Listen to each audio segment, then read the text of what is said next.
fury in the fire. Love the reason for the fight, dog. Let's go. I'm a natural born fighter. Are you kidding me? Lead for the end zone. Touchdown! Come on! We're going for this fight together. After this week, the combined record for the next three Patriots opponents is 1-11, but they got to worry about tonight. The undefeated Buffalo Bills on Sunday Night Football. Stephon Diggs makes his return to Buffalo as a member of these Patriots, who are trying to win back-to-back games for the first time since 2022. Here's Patriots reporter Michael Reese. Drake May called Sunday's game against the Bills a great gauge for the Patriots, a checkpoint to see what we've got and what we can handle. They said Coach Mike Vrabel told the team the Bills are where the Patriots want to be. They're Super Bowl contenders, they're multiple-year AFC East champions, and they're good at home.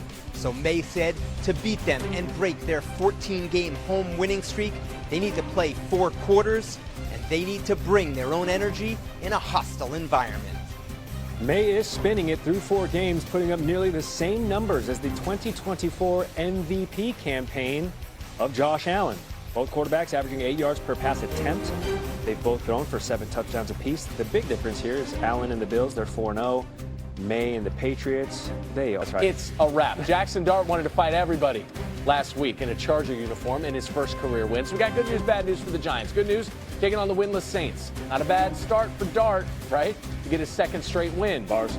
Problem is, the bad news. You got to go to the Superdome to get it. Don't expect Dart, though, to wilt in the noise of Nolans.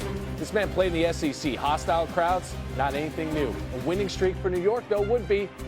Jordan Ronan has more. Rookie quarterback Jackson Dart is trying to do something for the Giants they haven't been able to do in almost 2 years. Win consecutive games. The last time the Giants strung together victories, it was with Tommy DeVito at quarterback during the 2023 season. Dart and the Giants are going to have to do it on the road in New Orleans without their top offensive weapon and wide receiver Malik Neighbors. He's out for the season with a torn ACL. The likelihood is the Giants are going to fill that void by committee. Head coach Brian Dable said everybody's going to have to do their part. Perhaps the biggest beneficiaries are going to be wide receiver Darius Slayton and tight end Theo Johnson, both who should see their targets increase dramatically without Neighbors in the lineup.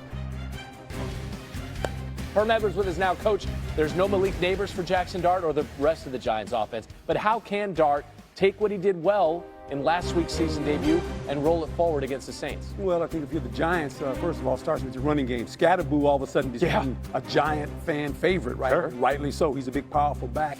And then Jackson Dart, I think he does a nice job of extending plays with his legs. Just has to be careful. Guy plays with a lot of energy. He's got to know when to protect himself. Obviously, when you think about the passing game, you still have Slayton and they have Robinson to get the ball to those guys. So they're in good shape. This is a game that the Giants should win.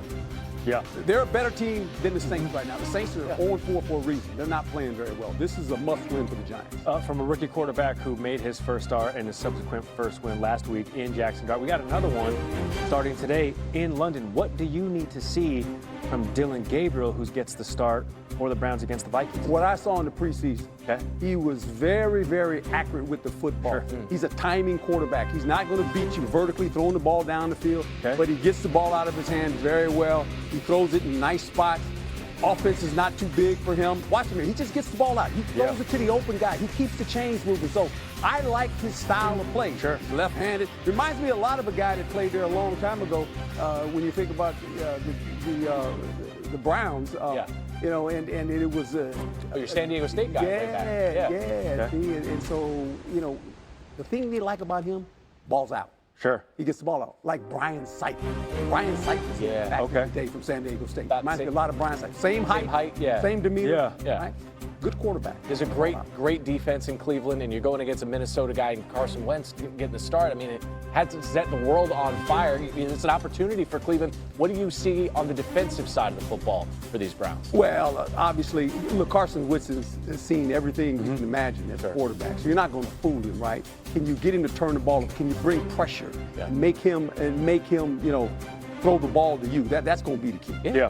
They've been hanging out. Coach Herm Edwards hanging out with us all morning on SportsCenter and getting the table set for Week 5 in the NFL. All right, NFL now. There are facts and there are emotions when it comes to the Eagles' passing game, or lack thereof. The emotions include top wideout A.J. Brown getting in his Twitter subtweet feels after a Sunday win in Tampa that saw him have 2 receptions for 7 yards. The facts back him up, though. The Eagles ranked 31st in passing, 138 passing yards per game. Quarterback Jalen Hurts had none passing yards in the second half last week. Here's another fact that matters. The Eagles are perfect. They're 4-0 as they host the Broncos this afternoon, and that is why Sal Paolantonio is in Philly for us. Sal, what more can you tell us about this A.J. Brown, Jalen Hurts dynamic, possibly impacting this struggling passing offense? Good morning there, Randy Scott. Beautiful day for a football game here in South Philadelphia. I'm glad you mentioned that 4-0 stat for the Philadelphia Eagles. Let me give you a couple more. The Eagles have won 10 in a row, 20 of their last 21. But you know how you do that? You're constantly assessing and reassessing where you are as a football team. And that's what the Eagles did this week. That's what Nick Sirianni and his coaching staff, Kevin Patullo, his first-year offensive coordinator, that's what they did. How do they make Saquon Barkley more effective? How do they get A.J. Brown to be more productive in the passing game? Well, listen to Jalen Hurts and A.J. Brown talk about this reassessment, where they are and where they're going.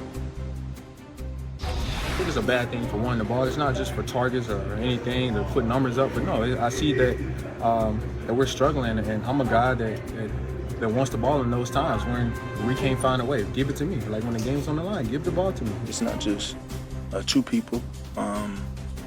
It's a collective thing.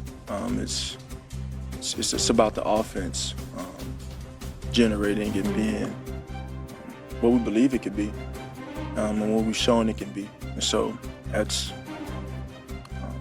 every aspect of our game. Take a look at these numbers. This is a really good indication of what Jalen Hurts is talking about. Find a way on offense. Find a way to be more creative. First 4 games, static, vanilla, predictable. Play action pass, just 18% of their dropbacks, 28th in the National Football League. Pre-snap motion, Randy, 48%. That's 26th in the National Football League. Static, vanilla, predictable. I got another number for you, Randy. When Jalen Hurts is under center or the pistol formation, the Eagles run the ball 81% of the time. That is very predictable. I was just out on the field here with Sean Payton.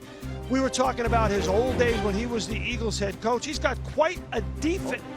On the Eagles staff here, he's got quite a defense. This is a tough matchup. Yeah. Denver Broncos on defense for the Philadelphia Eagles. Patrick Surtain is on A.J. Brown all day.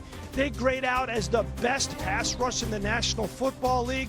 This is a difficult matchup for the Philadelphia Eagles going against Sean Payton and the Denver Broncos defense today. And not to just pick on the passing game as well. Explosive plays have been tough to come by on the ground as well for the Eagles this year. You heard him say it. Tough defense coming in with these Broncos. That's Sal Paolantonio, South Philly. Appreciate you, Sal Pal. Thank you.